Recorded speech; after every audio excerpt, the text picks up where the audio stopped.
percaya Engkau bertata di atas puji dan sembah kami. Ampuni kami, benar-benar ampuni kami, ampuni perkataan kami, sikap kami yang seringkali tanpa sadar kami lakukan, kami ucapkan tidak berhikmat. Tuhan Yesus, ampuni kami.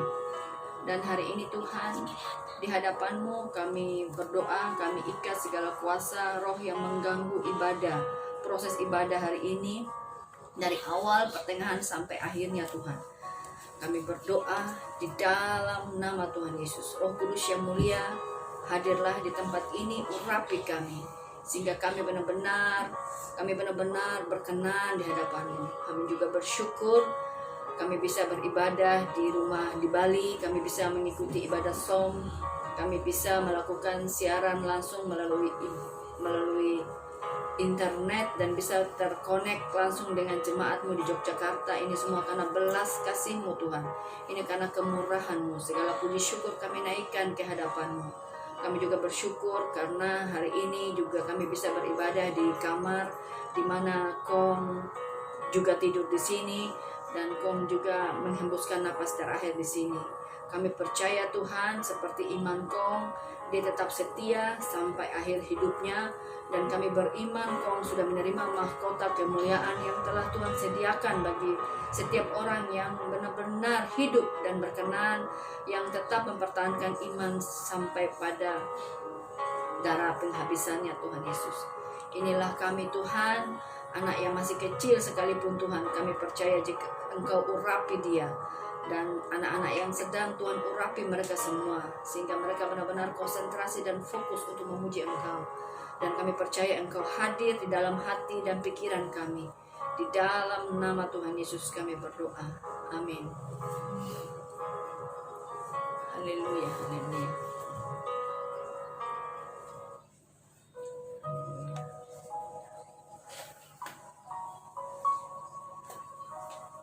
Kami tetap setia Tuhan,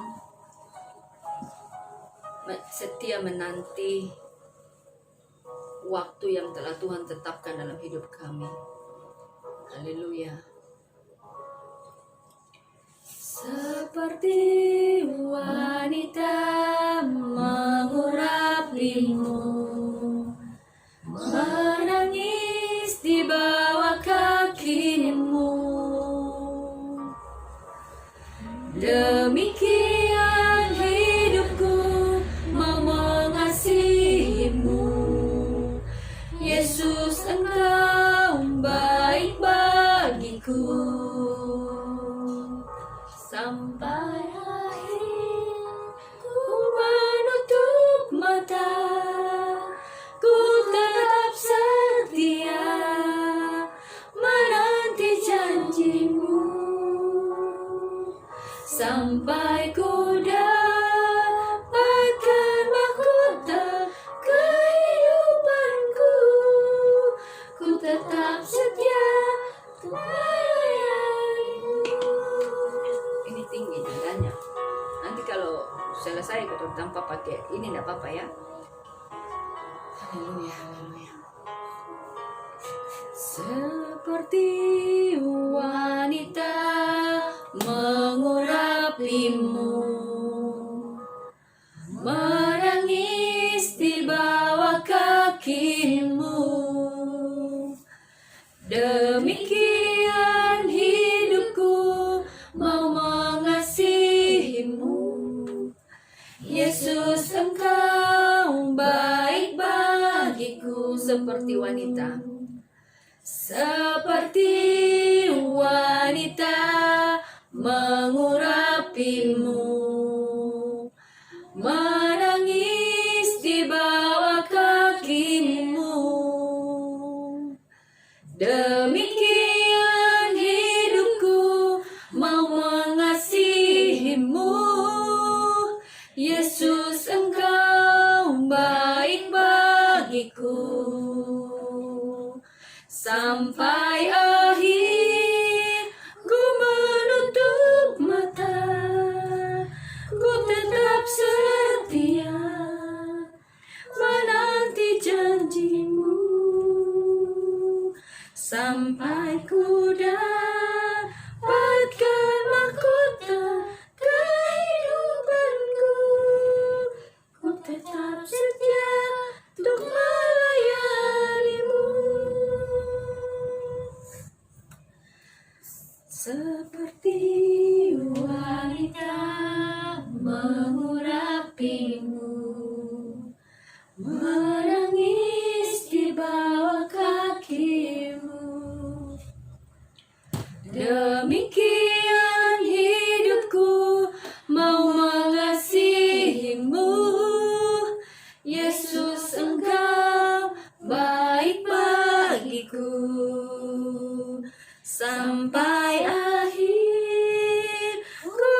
nyanyiannya.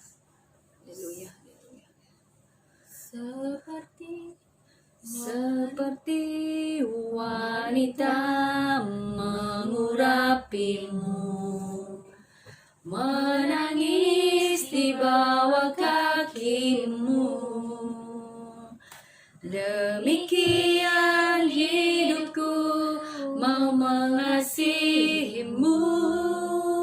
Yesus, Engkau baik bagiku. Sampai akhir ku menutup mata, ku tetap setia menanti janjimu.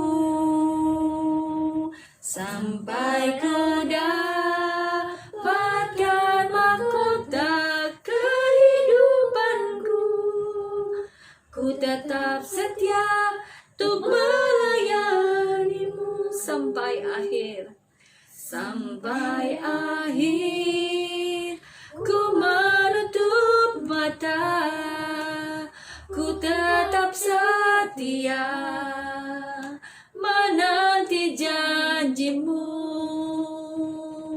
Sampai ku dapatkan mahkota kehidupanku, ku tetap setia untuk melayanimu.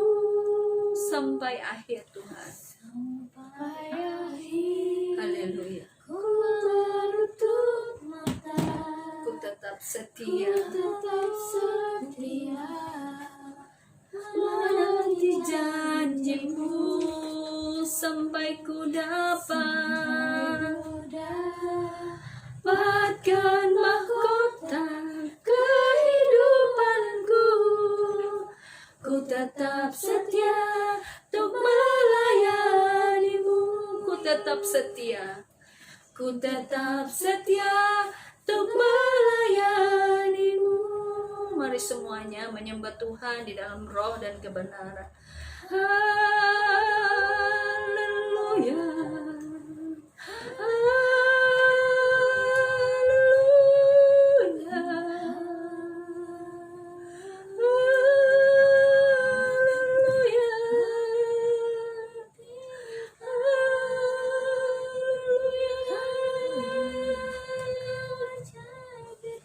Kami sembah, kami tinggikan, sebab Kau Allah yang besar. Haleluya.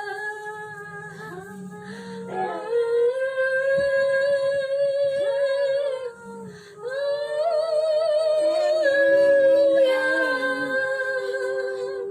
Kau besar Tuhan. Haleluya.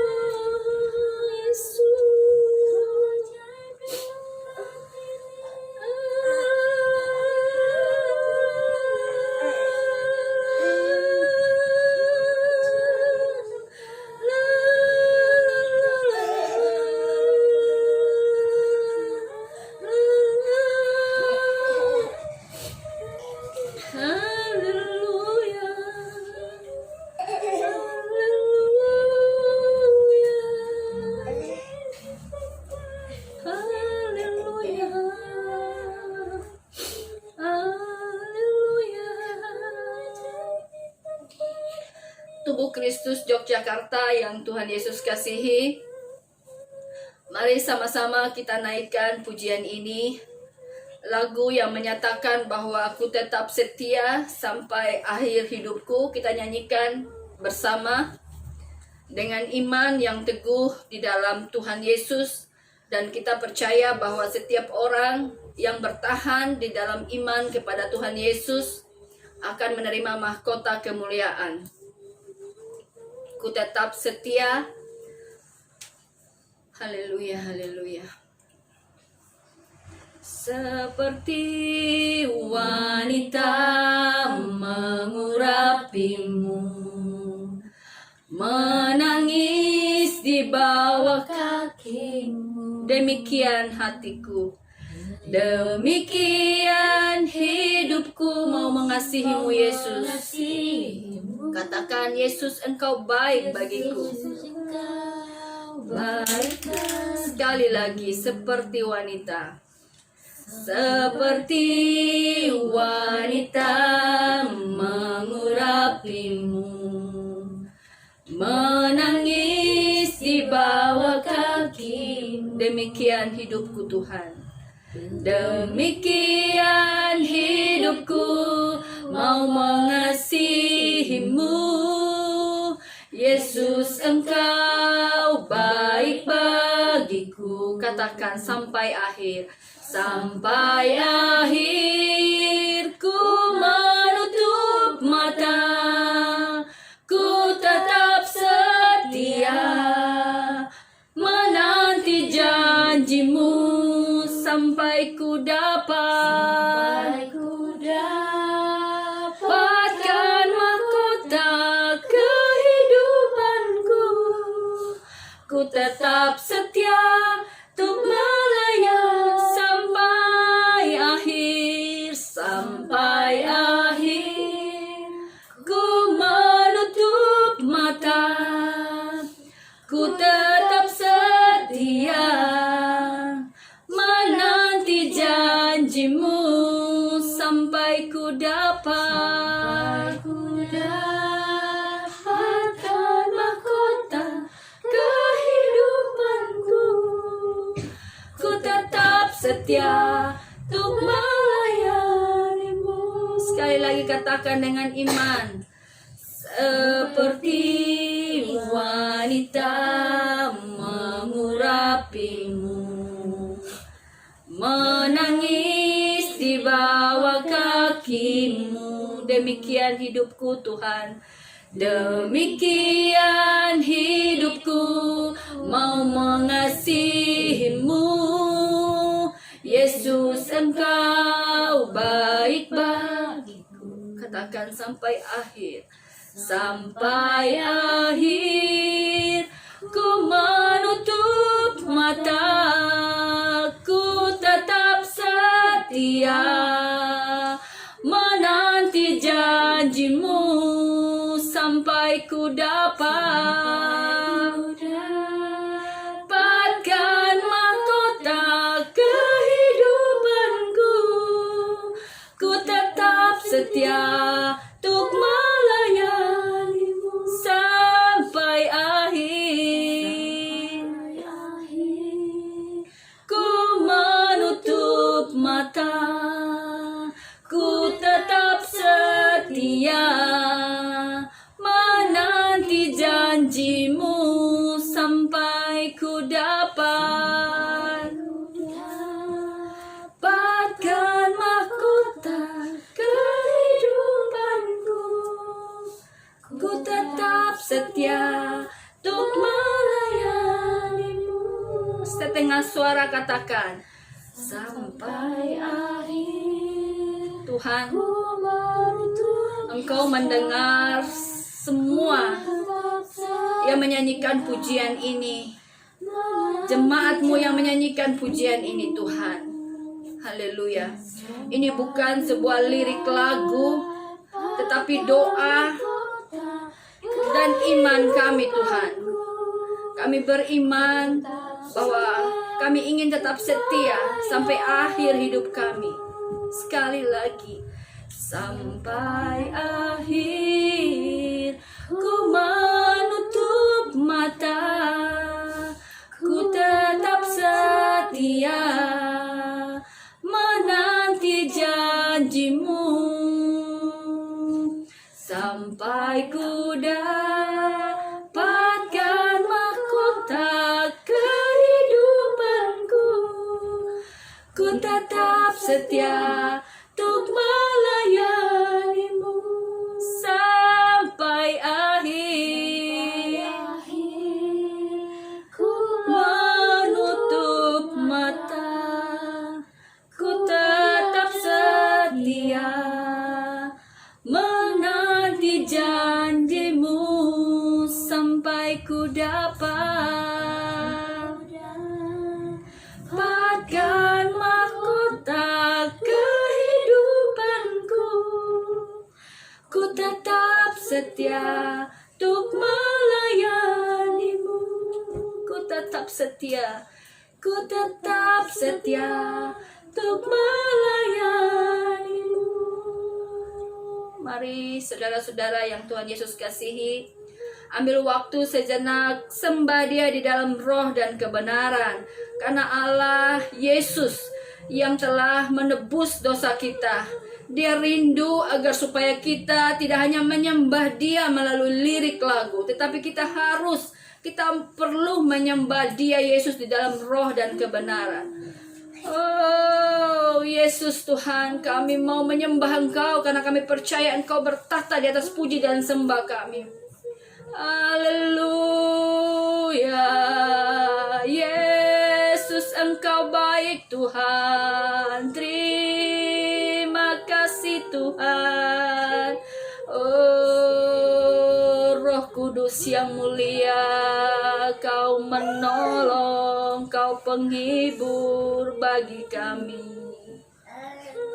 Oh Yesus, segala puji syukur kami naikkan bagimu, karena Kau layak menerima sembah kami. Oh glory, glory bagi namamu Tuhan. Kau Tuhan penolong hidup kami. Haleluya, haleluya, terpujilah namamu. Segala puji dan hormat, kemuliaan dan kuasa bagi Dia selama-lamanya. Haleluya, haleluya, haleluya, terpujilah namamu. Segala puji dan hormat, kemuliaan dan kuasa bagi Dia selama-lamanya. Haleluya, haleluya,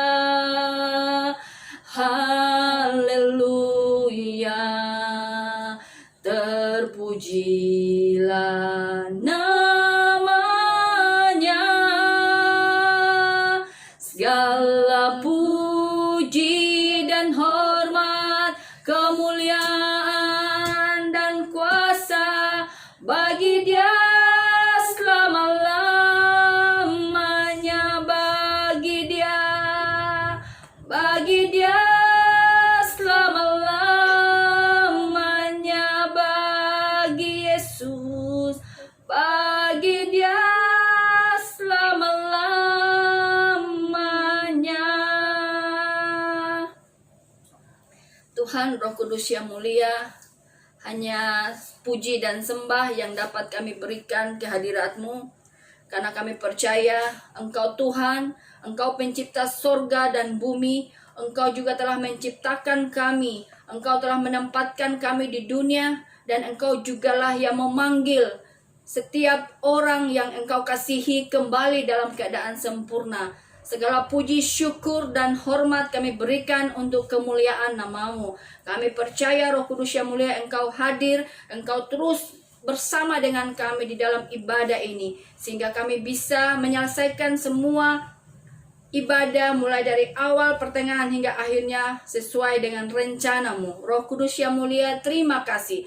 Di dalam nama Tuhan Yesus kami berdoa. Shalom. Shalom semuanya. Ya, saya sapa. Shalom Pak Agus. Shalom Bu Anda, Shalom Stella, Shalom Ito, Shalom Nadine, Salam Abri. Salam Piat. Om Jack. Salam Jack. Salam Marni. Salam Ferdi Agus. Salam Dani. Abri sudah tadi. Haleluya. Kita bersyukur karena hari ini Tuhan masih mengizinkan kita bertemu. Ini bukan karena kuat dan gagah kita, tetapi ini semua karena kasih dan kemurahan Tuhan.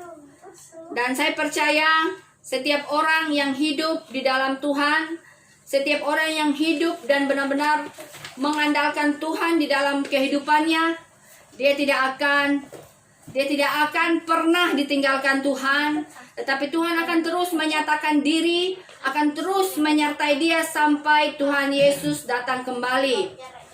Pertama-tama saya ucapkan terima kasih untuk semuanya, jemaat dan juga Pia yang sudah mengucapkan turut berduka cita kepada kami.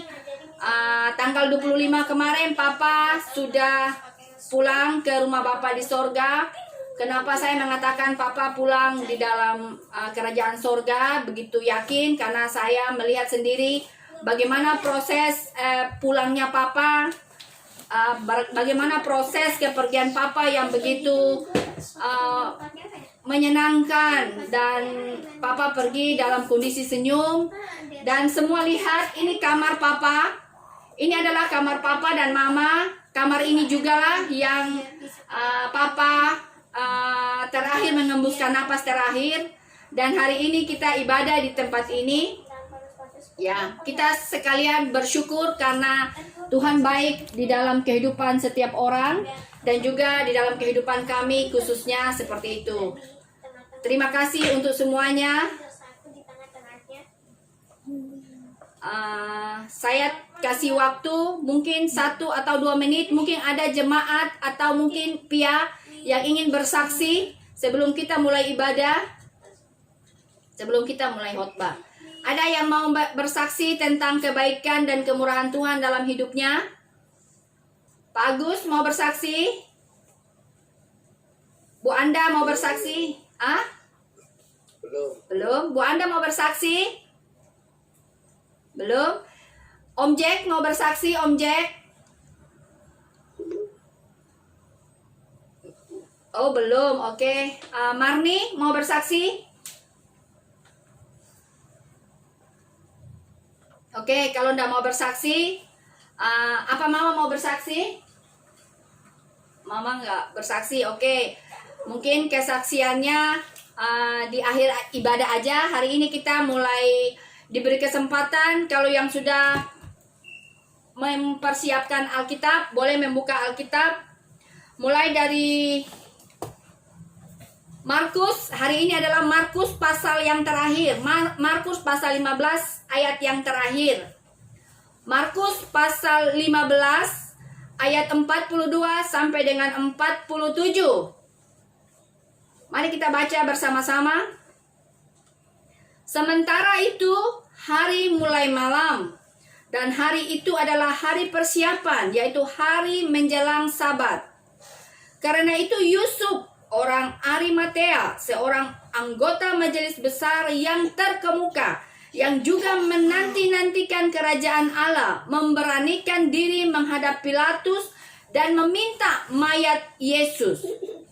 Pilatus heran waktu mendengar bahwa Yesus sudah mati. Maka Pilatus memanggil kepala pasukan dan bertanya kepadanya, "Apakah Yesus sudah mati?" Sesudah didengarnya keterangan kepala pasukan, Pilatus berkenan memberikan mayat Yesus kepada Yusuf. Yusuf pun membeli kain lenan. Kemudian Yusuf menurunkan mayat Yesus dari salib dan mengapaninya dengan kain lenan itu. Lalu Yusuf membaringkan dia Yesus di dalam kubur yang digali di dalam bukit batu. Kemudian digulingkannya sebuah batu ke pintu kubur itu. Maria Magdalena, Maria ibunya Yoses, melihat di mana Yesus dibaringkan. Haleluya, haleluya, haleluya, haleluya. Oh Roh Kudus yang mulia, Tuhan penolong, Tuhan penghibur, Tuhan kekuatan, Tuhan yang berkuasa atas hidup kami. Kami bersyukur dan berterima kasih karena hari ini juga Engkau mengizinkan kami bertemu. Engkau izinkan kami untuk bisa menikmati anugerah-Mu yang begitu besar, napas kehidupan ini yang masih Engkau percayakan dalam kehidupan kami. Kami bersyukur dan sangat bersyukur Tuhan. Hari ini Tuhan, kami berdoa, layakkan hamba-Mu, mampukan hamba-Mu, benar-benar layakkan dan kuduskan hamba-Mu, sehingga benar-benar hamba bisa menyampaikan semua isi hati-Mu, kebenaran firman-Mu dengan benar, bukan karena pikiran hamba, tetapi benar-benar adalah pikiran-Mu Tuhan Yesus. Roh Kudus yang mulia, hamba-Mu hanya berserah, hanya menyerahkan hidup dan pikiran, kekuatan hamba ke dalam tangan-Mu, dan hamba-Mu percaya bahwa apa yang hamba-Mu sampaikan adalah benar-benar adalah isi hati-Mu dan kehendak-Mu Tuhan. Roh Kudus yang mulia, setiap orang yang mendengarkan khotbah ini, setiap anak-anak-Mu yang mendengarkan kebenaran firman-Mu ini Tuhan, Engkau urapi mereka sehingga firman Tuhan ini boleh dimengerti dan menjadi rema di dalam kehidupan mereka. Tuhan, terima kasih Roh Kudus yang mulia, kami percaya, kami ikat segala kuasa roh yang mengganggu proses firman Tuhan ini Tuhan, sehingga firman Tuhan ini bisa disampaikan dengan benar di dalam nama Tuhan Yesus. Di dalam nama Tuhan Yesus kami berdoa. Amin. Tubuh Kristus Yogyakarta yang Tuhan Yesus kasihi, ini adalah perikop yang sangat istimewa bagi saya. Dan saya juga benar-benar bukan menyampaikan khotbah ini saja atau tema khotbah ini aja, tetapi benar-benar mengalami bagaimana terjadi penguburan terhadap orang yang sangat saya cintai, yaitu Papa kami. Dan saya lihat di dalam perikop ini di dalam Markus pasal 15 ayat 42 sampai dengan 47, kita lihat bahwa menjelang Sabat, menjelang hari Sabat, pada waktu mereka mempersiapkan penguburan Yesus, seorang yang bernama Yusuf dari Arimatea, orang Yahudi, seorang yang adalah majelis agama, orang yang sangat kaya raya, orang yang terkemuka pada waktu itu dan sangat dihormati. Dan Yusuf terkenal sebagai seorang yang sangat ramah dan namanya cukup baik di mata masyarakat. Pada waktu itu dia memberanikan diri untuk meminta mayat Yesus, kepada Pilatus untuk dikuburkannya. Ini satu peristiwa, ini satu tindakan yang sangat berani pada waktu itu. Karena kita lihat di dalam perikop sebelumnya, di dalam Markus sebelumnya, bahwa murid-murid Yesus, ketika Yesus ditangkap, mereka tidak berani mengakui diri mereka bahwa mereka adalah murid Yesus. Tetapi yang terjadi adalah mereka melarikan diri, menyembunyikan identitas mereka karena mereka takut. Mereka sangat takut jangan sampai mereka pun ikut dibunuh karena mereka mengakui bahwa mereka adalah bagian dari Yesus. Ini adalah salah satu perbuatan yang sangat luar biasa mulia yang dicatat di dalam Alkitab. Perbuatan Yusuf yang sangat mulia yang tercatat di dalam Alkitab. Bahkan di dalam kitab Injil Matius, Markus, Lukas, dan Yohanes pun dicatat. Ini adalah satu kehormatan yang diberikan kepada Yusuf karena dia benar-benar seorang yang sangat menunjukkan cinta dan kasihnya kepada Yesus, bukan saja dengan mulutnya, tetapi dengan tindakan, tutur kata, dan sikapnya. Dan satu hal yang kita lihat dari seorang Yusuf juga adalah salah satu dari murid, tetapi masih tersembunyi. Dia bukan bagian dari 12 murid Yesus, tetapi dia juga pernah menjadi murid Yesus. Dan dia adalah seorang laki-laki yang sangat menanti-nantikan kerajaan Tuhan. Kalau kita lihat di dalam perikop Markus, di dalam Injil Yohanes mengatakan bahwa Yusuf ini adalah seorang Arimatea yang juga adalah salah satu murid Yesus. Dia menanti-nantikan kedatangan kerajaan Tuhan. Dan ketika itu, dia setelah meminta dari Pilatus mayat Yesus, dan mayat Yesus diizinkan diambil oleh Yusuf. Dia tidak hanya mengambil mayat tubuh Kristus Yogyakarta yang Tuhan Yesus kasihi. Jadi Yusuf tidak hanya mengambil mayat, tetapi Yusuf juga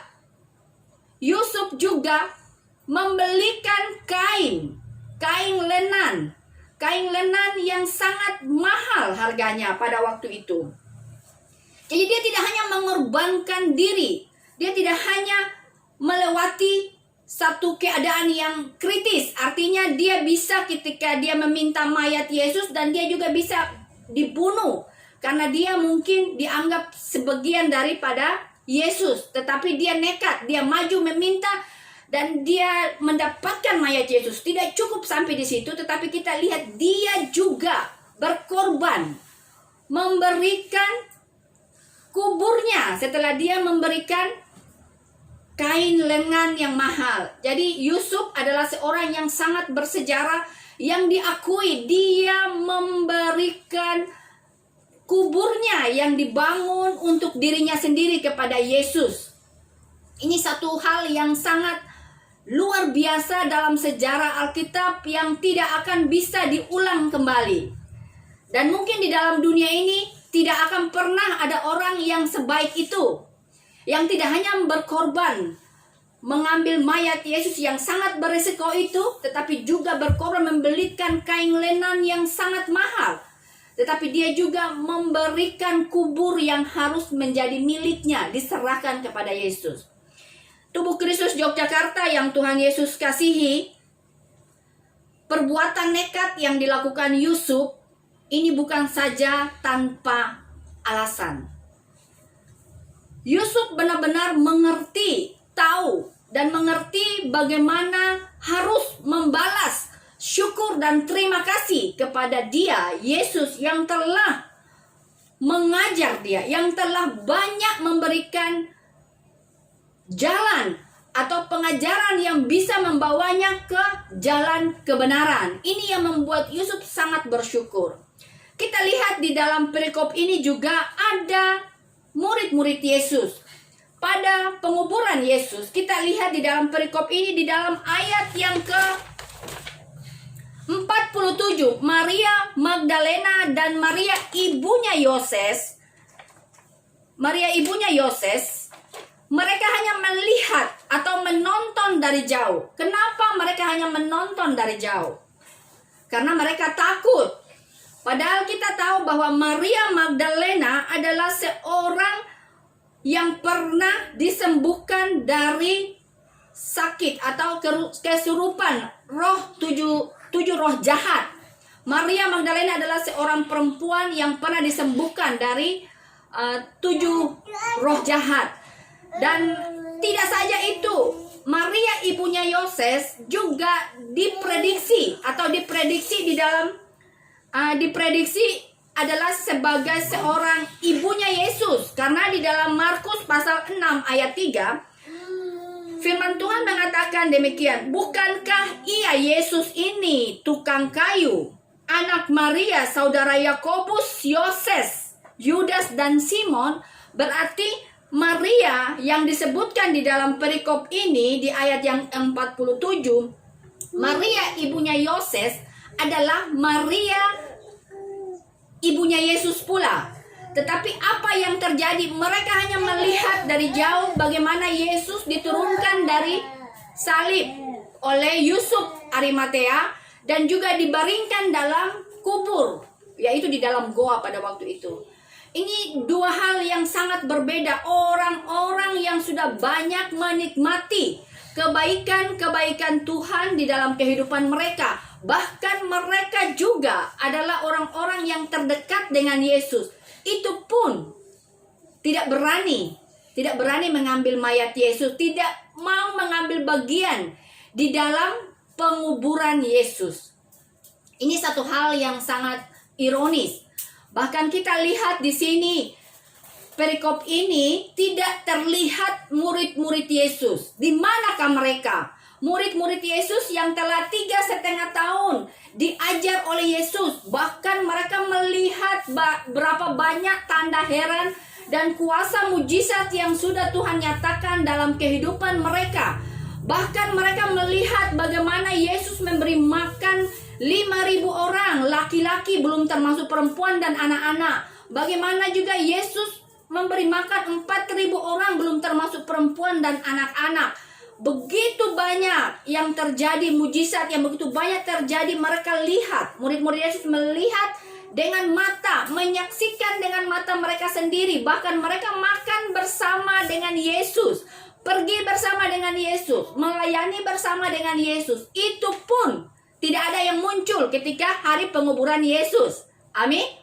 Jadi sekali lagi saya kembali mengingatkan kembali bahwa di dalam perikop ini yang sangat ironis, yaitu Yusuf seorang Arimatea yang notabene adalah orang yang belum langsung pelayanan melihat tanda heran dan kuasa mujizat yang Yesus nyatakan di dalam kehidupan dia, tetapi dia begitu yakin bahwa Yesus adalah Tuhan dan Juru Selamat. Dia tidak hanya mengorbankan dirinya dengan mengambil resiko yang berat, tetapi dia juga mengambil satu tindakan yang sangat dipuji, yaitu mengorbankan uangnya untuk membelikan kain lenan yang mahal dan juga memberikan kuburnya. Tetapi yang ironis adalah Maria, ibu Yesus sendiri, ya, atau ibunya Yoses, sama-sama ibunya Maria, ibunya Yoses, ibunya Yesus sama. Dan Maria Magdalena yang sudah menjadi orang terdekat Yesus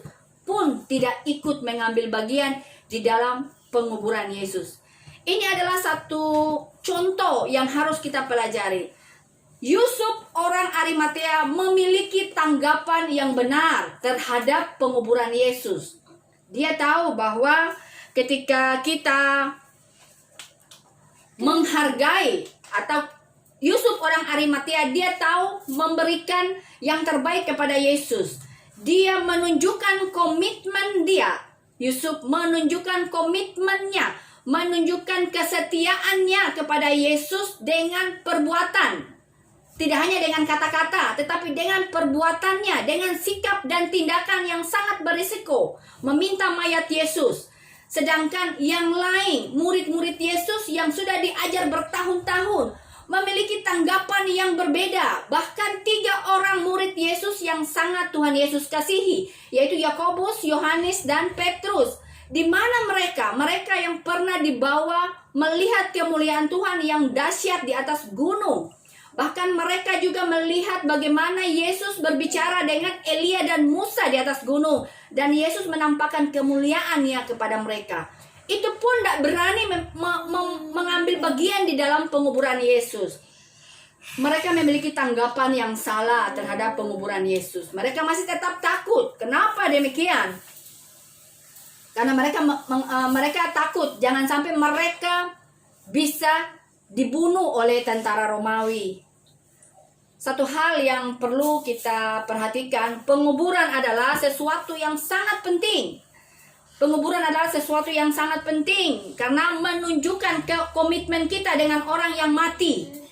Jadi selama ini kita salah persepsi. Saya pun sendiri secara pribadi ketika mempersiapkan khotbah ini, jujur ketika saya mempersiapkan khotbah ini, pas hari dimana Kong meninggal. Jadi kurang lebih sekitar jam 4 kami gantian menjaga Kong. Malam sebelum Kong meninggal tanggal 24 kami datang. Malam 24 kami berdoa bersama. Dan paginya malam itu juga saya jaga sampai jam 9. Kata adik saya yang dari Manado, Marta dan Irene mengatakan, Mama tidak kuat melek, Mama tidur. Saya tidur sampai jam 3, saya bangun gantian. Dan ketika saya masuk ke kamar, gantian dengan Kong, saya bilang Kong, saya ngomong-ngomong sebentar dengan Kong. Karena pagi itu Kong kelihatan segar. Jadi 1 hari sebelum Kong meninggal, wajah Kong atau mulut atau suara Kong tidak jelas. Tetapi pagi itu Kong benar-benar jelas berbicara. Dan saya bilang, Kong, saya persiapan khotbah. Kalau di dalam kamar mungkin terganggu. Jadi saya izin Kong, saya duduk di ruang tamu. Dan Kong bilang, iya enggak apa-apa. Ya, Kong bilang begitu. Jadi khotbah ini saya buat ketika Kong masih hidup. Ketika Kong masih hidup, dan hari itu juga pagi sekitar jam 8 kita lihat Kong meninggal. Jadi saya sendiri merasa bahwa khotbah ini benar-benar satu kejadian yang tidak pernah saya bayangkan. Kenapa kitab Markus di dalam 2 minggu minggu lalu kita belajar bagaimana tanggapan yang benar terhadap kematian Yesus. Sedangkan hari ini kita belajar bagaimana tanggapan yang benar terhadap penguburan Yesus. Dua-duanya saya alami, dua-duanya saya lihat. Dan kita lihat di sini Tuhan menunjukkan satu hal yang sangat luar biasa.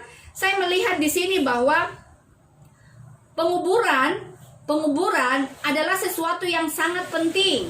Karena kita ketika menghadiri penguburan seorang teman atau seorang saudara atau apalagi bapak kita, sebenarnya kita sedang menunjukkan komitmen kita atau kesetiaan kita kepada orang yang meninggal. Sebenarnya seperti itu. Selama ini kita salah paham. Orang meninggal kita juga enggan untuk datang.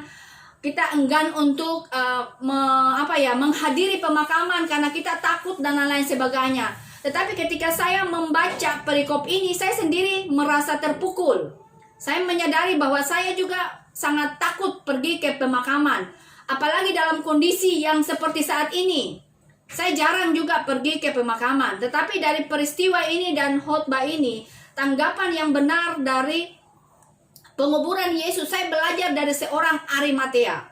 Kalau kita merasa bahwa orang yang meninggal adalah orang yang pernah dekat dengan kita, ya memang kita harus mempunyai tanggapan yang benar. Dan saya bersyukur di detik-detik terakhir saya bisa melihat proses kematian Tuhan sampai proses penguburan Yesus. Jadi khotbah ini juga tidak menjadi asal omong doang, tetapi saya lihat sendiri bagaimana situasi dan prosesnya.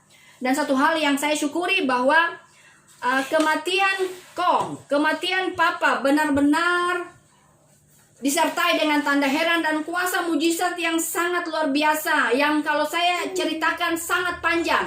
Hari ini kita fokus ke khotbah, maka saya kembalikan ke khotbah. Tubuh Kristus Yogyakarta yang Tuhan Yesus kasihi, 3 hal yang berbeda saya ulang kembali di dalam perikop ini. Yang pertama, seorang Yusuf Arimatea, orang yang tidak terlalu dekat dengan Yesus. Tidak terlalu dekat dengan Yesus, tetapi saya percaya dia mendengar tentang Yesus. Dia pernah mendengar cerita tentang bagaimana mujizat yang Yesus adakan. Dan dia diam-diam belajar menjadi murid Yesus, tetapi tidak dicatat di dalam sejarah sebagai bagian dari 12 murid. Dia diam-diam belajar tentang Yesus, dari Yesus. Saya buka di dalam internet, firman Tuhan mengatakan demikian. Yang kedua kita lihat di sini adalah murid-murid Yesus yang tidak nampak, padahal mereka sudah diajar bertahun-tahun. Dan yang ketiga, Maria Magdalena dan Maria ibunya Yoses, yang sejarah mengatakan Maria ibunya Yoses adalah ibunya Yesus sendiri pun takut mengambil bagian di dalam penguburan Yesus karena dia takut terhadap tentara Romawi. Pertanyaannya hari ini kepada kita, apa tanggapan kita? Apa tanggapan kita sendiri terhadap penguburan Yesus? Tanggapan jemaat Tubuh Kristus Yogyakarta maupun setiap orang ataupun simpatisan yang mendengarkan khotbah ini. Apa tanggapan kita terhadap penguburan Yesus? Apakah kita anggap itu sesuatu yang lumrah, sesuatu yang biasa-biasa saja, atau sesuatu yang sangat istimewa? Kita diingatkan kembali di dalam perikop minggu lalu. Di dalam perikop minggu lalu, Yesus tidak mati karena disalibkan. Amin. Yesus tidak mati karena disalibkan, tetapi yang benar adalah Yesus mati karena menyerahkan dirinya. Ketika Yesus menyerahkan dirinya, maka Yesus mati. Jadi bukan karena salib, bukan karena penderitaan yang membuat Yesus mati, tetapi karena Yesus menyerahkan diri. Dan kejadian yang luar biasa yang dihotbahkan kemarin, bagaimana proses tanggapan yang benar terhadap kematian Yesus. Terjadi gelap gulita yang sangat pekat di jam 12 siang sampai dengan jam 3 sore. Bahkan kegelapan ini sampai ke Eropa dan Italia. Ini satu hal yang sangat mustahil, yang tidak akan pernah dialami, diterima, atau dirasakan oleh orang lain. Ini adalah benar-benar luar biasa. Tuhan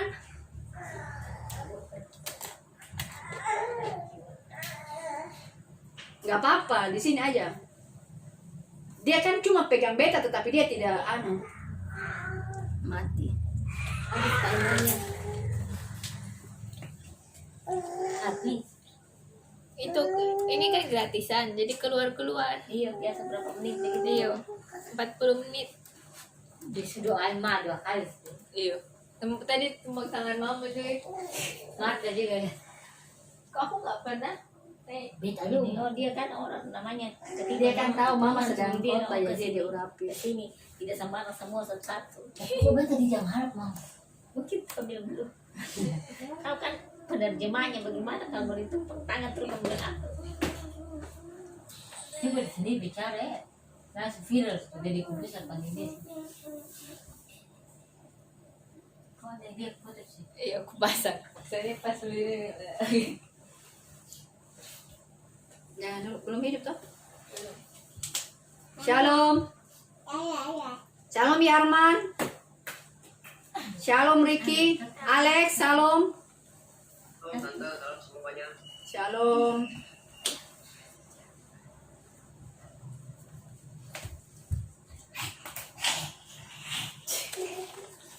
Maaf tadi sedikit gangguan. Elia mungkin merasa perlu untuk mengurapi saya. Dia menumpangkan tangan dan dia sempat membuat heboh. Maaf.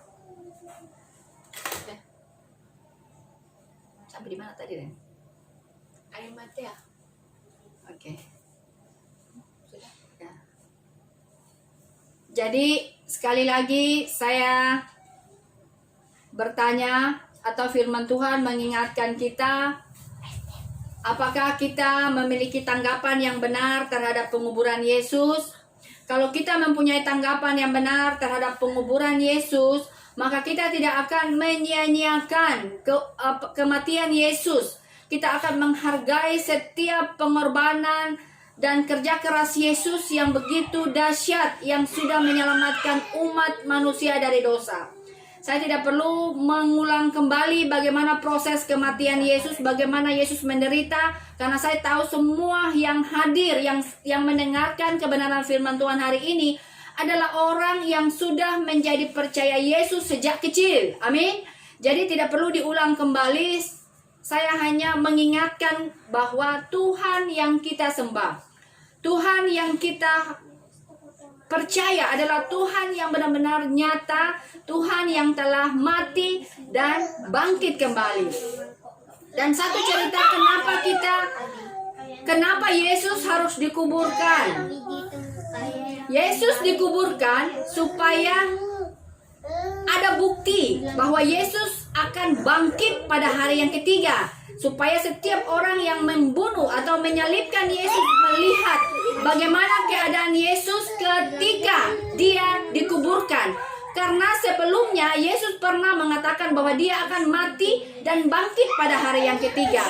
Dan hal ini harus tergenapi dan harus terjadi, sehingga Yesus mati dan dikuburkan. Dan kubur yang dipakai adalah kubur milik Yusuf orang Arimatea. Yusuf seorang yang sangat kaya raya, yang sangat terhormat, memberikan kubur miliknya kepada Yesus untuk dipakai. Ini adalah satu hal yang sangat luar biasa. Penghormatannya sungguh dahsyat, dicatat di dalam 4 kitab Injil, Matius, Markus, dan Yohanes. Dan kita lihat sekali lagi Kenapa mereka tidak? Mereka yang saya sebutkan di sini adalah murid-murid Yesus. Bahkan kedua perempuan yang melihat dari jauh, kenapa tidak ikut mengafani Yesus atau menguburkan Yesus? Karena kedagingan mereka. Kedagingan mereka sangat tinggi. Mereka takut terhadap tentara Romawi, sehingga mereka tidak berani dekat dengan Yesus. Ini adalah yang terjadi. Maka hari ini Tuhan mengingatkan kita, Tuhan Yesus mengingatkan kita sebagai orang percaya, belajar untuk tahu membalas budi, tahu membalas kebaikan-kebaikan Tuhan, tahu membalas pengorbanan Yesus yang begitu mulia, yang telah menyelamatkan kita. Karena kita lihat kemarin ketika Yesus disalibkan, ketika Yesus mati, maka tabir terbelah dua. Tabir pemisah antara ruang kudus dan maha kudus. Ruang kudus, maha kudus dan pelataran terbelah dua. Sehingga saat ini kita datang kepada Tuhan tidak perlu melalui orang-orang yang disebut imam-imam. Kita bisa datang menghadap Tuhan dengan bebas tanpa harus melalui orang-orang suci pada waktu itu. Tubuh Kristus Yogyakarta yang Tuhan Yesus kasihi, motivasi adalah sangat penting. Kita harus memeriksa motivasi kita ketika kita ikut Tuhan. Kalau tujuan kita ikut Tuhan Yesus hanya untuk di dunia ini saja, yaitu supaya kita hidup enak, supaya kita bisa hidup diberkati, maka suatu saat kita akan meninggalkan Yesus. Karena Yesus mengatakan sekali lagi, barang siapa ingin mengikuti aku Yesus, harus siap memikul salib dan menyangkal diri. Jadi jelas Yesus tidak menjanjikan sukacita, damai sejahtera, tetapi Yesus mengatakan ketika kita ikut Yesus, maka kita harus siap memikul salib dan menyangkal diri. Nah, kalau menyangkal diri, memikul salib, ini haruslah menjadi satu rangka di dalam pikiran kita ketika kita ikut Tuhan. Jadi kalau kita hidup bahagia itu adalah bonus. Tuhan menjanjikan kita, Tuhan hanya menjanjikan kepada setiap orang yang percaya kepadanya, ketahuilah aku menyertai engkau sampai akhir zaman. Jadi ketika kita berhasil atau ketika kita mengalami penderitaan, ketika kita ikut Yesus, kita mengalami penyangkalan diri. Yesus mengatakan, aku Tuhan menyertai engkau sampai akhir zaman. Ini yang harus kita pegang. Karena itu jangan sia-siakan kematian Yesus. Kita periksa motivasi kita, tujuan ikut Yesus adalah untuk masuk surga.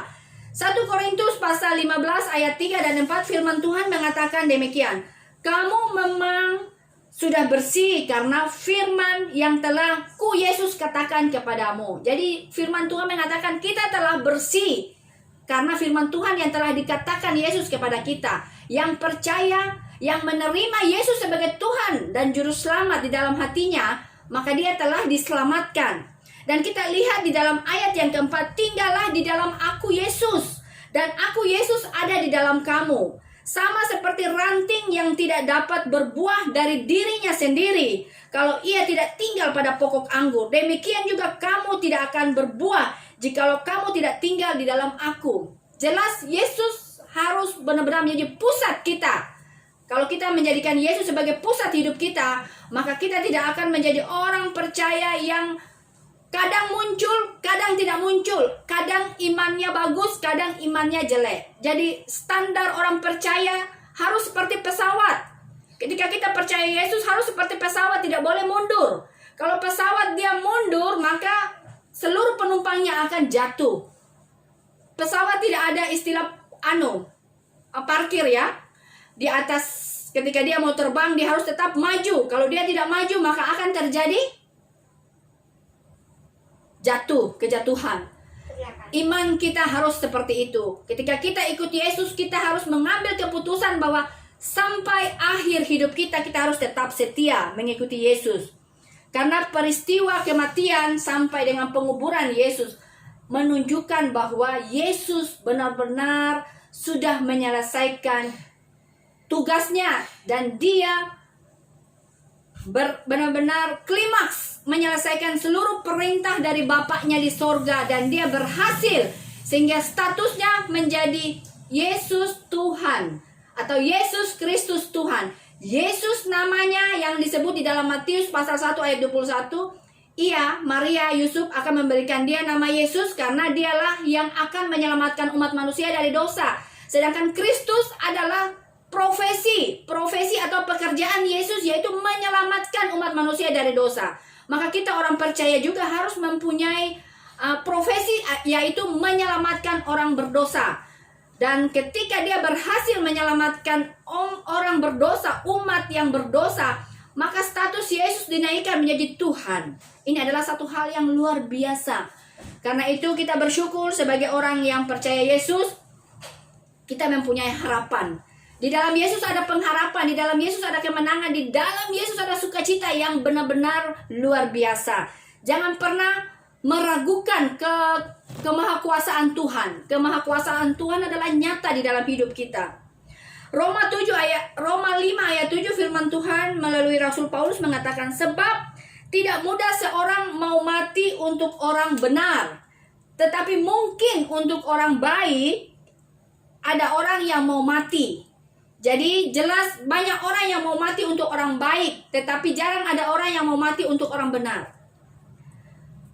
Jarang sekali ada orang yang seperti Yusuf Arimatea. Dia dicatat karena perbuatannya yang ajaib, perbuatannya yang mulia, mengambil resiko meminta mayat Yesus. Itulah yang membuat dia menerima penghormatan dari Tuhan, dan dia tercatat di dalam sejarah Alkitab.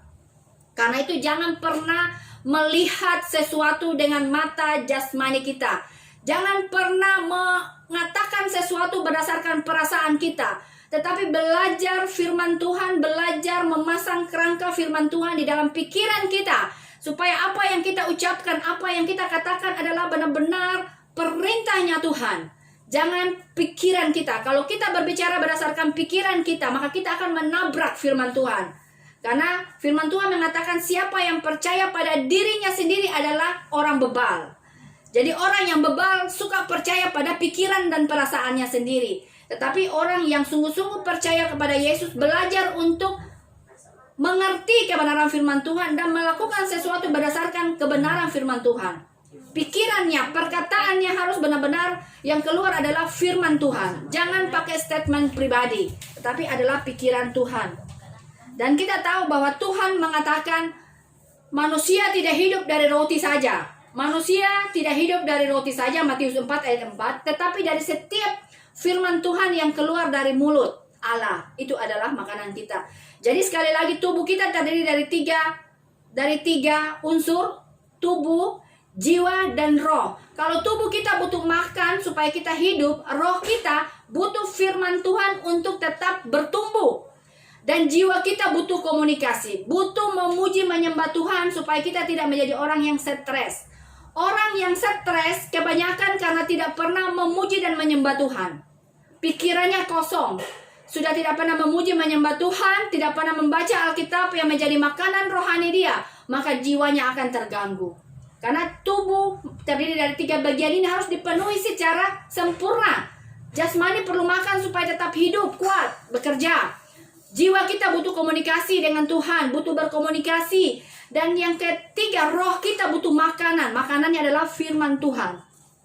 Ini adalah yang Tuhan Yesus ajarkan di pagi hari ini. Dan tanggapan yang benar terhadap penguburan Yesus, kita lihat ada 2 prinsip. Prinsip yang pertama, berani mengambil resiko untuk dirinya sendiri. Berani mengambil resiko untuk dirinya sendiri untuk Yesus. Jadi Yusuf, contohnya Yusuf, dia berani mengambil resiko untuk meminta mayat Yesus. Ini adalah tanggapan yang benar terhadap penguburan Yesus. Dia nekat mengambil mayat Yesus. Dia minta sama Pilatus mayat Yesus untuk dikuburkan. Tidak hanya dikuburkan, tetapi dia membelikan kain lenan yang mahal dan dia memberikan kuburan yang menjadi miliknya. Ini satu perbuatan tindakan yang sangat luar biasa, yang sangat tidak mungkin pernah ada di dalam sejarah dunia yang saat ini. Manusia seringkali mengatakan mengasihi hanya dengan perkataan, tetapi sulit dengan perbuatan dan tindakan. Karena itu kita belajar dari seorang Yusuf. Dia tidak hanya mengorbankan dirinya, mengambil resiko meminta kepada Pilatus mayat Yesus, tetapi dia juga memberikan kain lenan mengkafani Yesus dan benar-benar mengurus Yesus, mengurus jenazah Yesus sampai memberikan kuburan miliknya. Yang kedua, tanggapan yang kedua yang benar terhadap penguburan Yesus adalah rela mengorbankan segalanya untuk Yesus. Maukah kita berkorban segalanya untuk Yesus? Kalau kita mau merelakan segalanya untuk Yesus, maka percayalah, Tuhan kita tidak pernah berhutang. Tuhan Yesus tidak pernah berhutang untuk setiap orang yang mau mengorbankan hidupnya untuk Tuhan. Jangan pernah hitung-hitungan dengan Tuhan. Karena Tuhan tidak pernah hitung-hitungan dengan kita. Dia memberikan nyawanya, dia rela dihina, dicaci maki, diludahi untuk menebus dosa kita. Apa yang bisa kita berikan kepada Tuhan? Ya, tidak hanya rajin bergereja, tidak hanya rajin datang ibadah, tetapi kita juga harus menunjukkan bahwa kita adalah orang-orang yang percaya Yesus. Melalui apa? Melalui sikap dan tindakan kita. Karena Matius 5 ayat 16 firman Tuhan mengatakan, hendaklah terangmu bercahaya di hadapan semua orang, sehingga setiap orang yang melihat perbuatanmu yang baik memuliakan Bapakmu di sorga. Ini adalah satu perintah dari Tuhan kepada setiap orang percaya untuk menjadi terang dan garam di dalam dunia ini. Yesus sudah kembali ke sorga. Saat ini kita hidup di dunia bersama dengan Tuhan Roh Kudus yang mulia. Tuhan Roh Kudus yang mulia akan menginsyafkan setiap orang yang ada di dunia ini untuk mengaku bahwa Yesus adalah Tuhan dan Juru Selamat. Ini adalah firman Tuhan di pagi hari ini. Kita mengambil satu kesimpulan bahwa kalau kita benar-benar menghargai Yesus yang telah mengorbankan hidupnya buat kita, kita tidak mengambil bagian di dalam penguburan Yesus pada waktu itu, tetapi kita masih bisa memperbaiki motivasi kita saat ini ikut Yesus. Motivasi ikut Yesus apakah tujuannya untuk di dunia atau untuk di sorga? Kalau tujuan kita untuk di dunia, maka kita pasti akan kandas di tengah jalan. Kalau kita kandas di tengah jalan, maka kita pasti tidak sampai ke sorga. Tetapi kalau tujuan kita ikut Yesus sampai ke sorga, maka dipastikan kita tidak akan pernah kandas di dunia ini. Amin. Kita tutup di dalam doa. Tuhan Roh Kudus yang mulia, Tuhan penolong, Tuhan yang benar-benar telah mengajar kami, Tuhan yang telah memberikan banyak peringatan-peringatan di dalam kehidupan kami, sehingga kami bisa semakin hari semakin belajar menjadi orang percaya yang tidak hanya omong doang, tetapi kami mau menjadi orang percaya yang mau hidup untuk Engkau, yang mau menderita demi Engkau, karena kami percaya bahwa Engkau telah menderita, Engkau telah mati untuk menebus dosa-dosa kami. Bahwa kami semakin hari semakin dekat dengan Engkau, bahwa kami semakin hari lebih mengenal rencana-Mu di dalam hidup kami, bahwa kami untuk setiap hari lebih dekat dan rindu menyembah Engkau, karena kami percaya Engkau adalah Tuhan Roh yang harus kami sembah di dalam roh dan kebenaran. Tuhan Roh Kudus yang mulia, Tuhan yang benar-benar kami percaya, kami yakini Tuhan yang telah menebus dosa kami. Hari ini juga kami berdoa untuk setiap jemaat-Mu yang terpisah bersama dengan hamba-Mu di kota yang berbeda, Tuhan. Kami percaya setiap orang yang mendengarkan kebenaran firman Tuhan hari ini, Engkau tidak pernah berhutang. Yang berbeban berat Tuhan kuatkan, yang lemah Tuhan kuatkan, yang sakit Tuhan sembuhkan, yang bergumul untuk persoalannya, untuk persoalan rumah tangga, persoalan pribadi, persoalan pekerjaan, Tuhan. Kami percaya Engkau Tuhan bersama dengan mereka. Engkau menyelesaikan semua pekerjaan mereka dengan tanda heran dan kuasa mujizat. Sehingga nama-Mu dimuliakan di dalam dunia ini. Dan hamba-Mu berdoa setiap orang yang mendengarkan kebenaran firman Tuhan ini, Engkau tidak pernah berhutang, dan firman Tuhan ini akan menjadi rema di dalam hidup kami. Di dalam nama Tuhan Yesus kami berdoa. Amin. Shalom. Kasih pesta nomornya. Shalom semuanya. Shalom, boleh hidupin internetnya? Shalom semuanya. Oke, shalom. Saya mau kirim pester dulu ya. Pester. Oke, sebelumnya saya ucapin selamat ulang tahun buat Ibu Sri. Ibu Sri, maaf kemarin tidak sempat mengucapkan. Tanggal 22 kemarin Ibu Sri berulang tahun. Selamat ulang tahun, panjang umur, sehat-sehat selalu, Tuhan Yesus memberkati. Tetap semangat di dalam Tuhan, tetap mengejar iman terakhir kita di dalam Tuhan Yesus sampai kita benar-benar menerima mahkota kemuliaan Tuhan. Amin. Amin. saling menyapa satu dengan yang lain. Saya mulai menyapa Ricky, Busri, Abri, Nadine, Agus, Yarman, selamat datang. Lama nggak kelihatan. Ferdi, Marni, Om Jack, Alex, Pak Agus, Bu Anda, Stella Ito, Daniel, aduh sampai lupa. Mungkin mau memberikan satu ucapan ke Mama, silakan. Semuanya boleh. Iya suaranya. Halo Tante. Shalom. Tante Nadine mau izin duluan Tante. Oke, Iya Tante, iya. oke. Tuhan berkati. Soalnya. Oke, Nadine, Tuhan berkati. Selamat hari Minggu semua. Terima kasih Tante. Ya, oke. Berkati. Tuhan berkati Nadine. Ya Tante.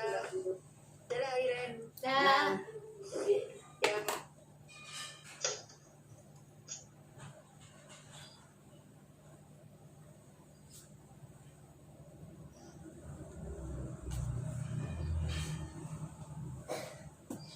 sambil menunggu Pastor masuk, mungkin ada yang mau bertanya, mungkin ada yang mau menanggapi khotbahnya, mungkin kurang jelas, boleh bertanya. Saya kasih kesempatan buat